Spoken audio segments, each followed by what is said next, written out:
Marriage is not 50-50. I hate all of these self-appointed motivational speakers and all that get out there and talk about marriage is 50-50. It's not 50-50. Marriage is 100-100. Yep.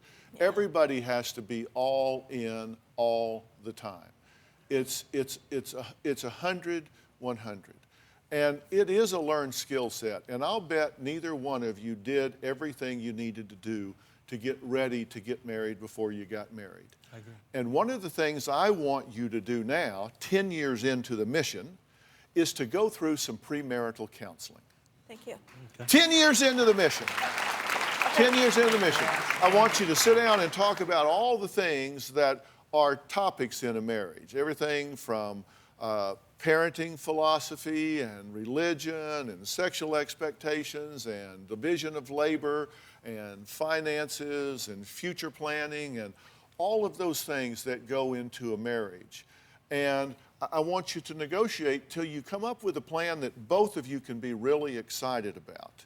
Okay. And you have a particular important role here, because if you're going to be a teacher, a leader, a provider, and a protector, the things that are important for the role of the man in the family, then you need to hold yourself to a particularly high standard. Yes. A particularly high standard. And if you wake up every day and ask yourself a simple question, what can I do today to make my wife's life better? You'll be amazed how things can begin to change.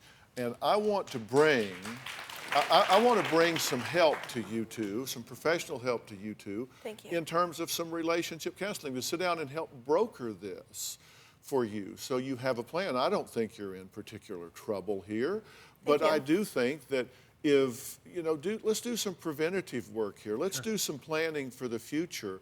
Let's do some things where you really do have a plan.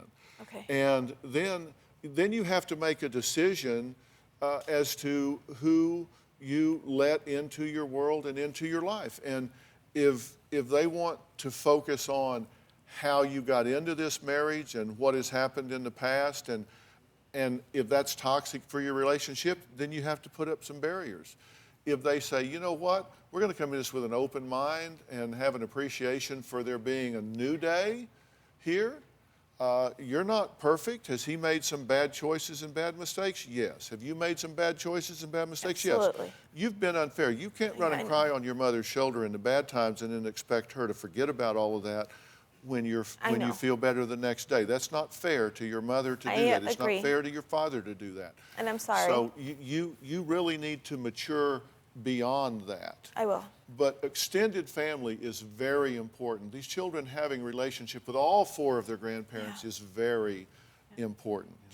Both of you should advocate for your children, but you do that only by being realistic and holding them to the highest standards of being the best person they can be, the best mother, the best wife, the best husband they can be.